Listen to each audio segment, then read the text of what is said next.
Least terns and piping plovers are two rare birds that come to Montana to nest and raise their young every summer. Both of these birds are in danger of becoming extinct, and it's important for you to understand what these birds need to survive and how we can protect them.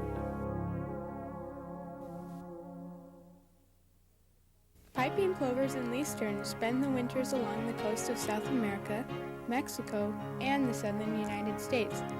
But they fly north to places like Montana each spring to breed.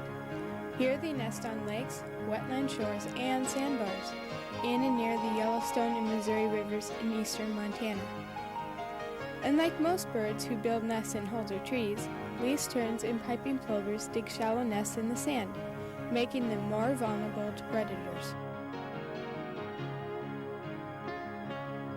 You can identify least tern adults by their small size, gray back, white underparts, orange feet and bill, and most importantly by the black cap and white triangle on their foreheads.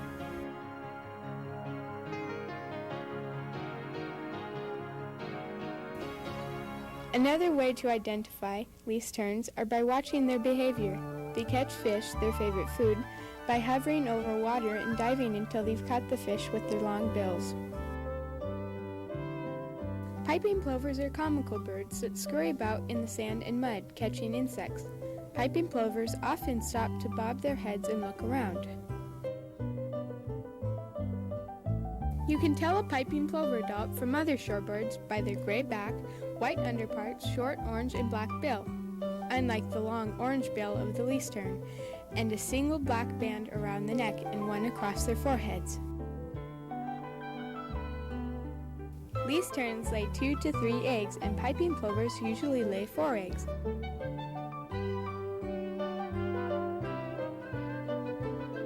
Both look almost the same and are very hard to see. They are the same color as sand and have black and brown speckles. The tiny chicks hatch after 3 or 4 weeks, and they also blend into the sand and are hard to see. Can you guess why?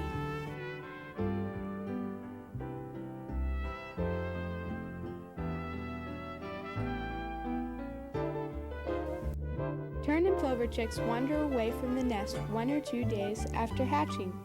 Chicks of both species are very active. Piping plover chicks scurry about with their parents like tiny fuzzballs on stilts. They can catch their own food, but their parents keep a close watch on them. Small chicks often need to be brooded to keep warm. That is, they all bunch up under their mother's wings and body. A brooding mother looks all puffed up and has many extra legs as the chicks stick out from underneath. Young least terns must also be brooded, especially when it is cold or rainy.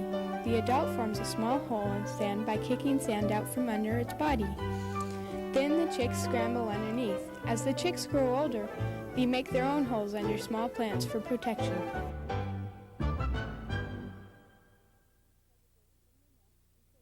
Adult terns help keep predators from their nests and chicks in a most alarming manner.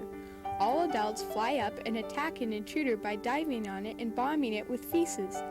Avian predators, like hawks and eagles, are also chased away as the adult tern swoops upon it.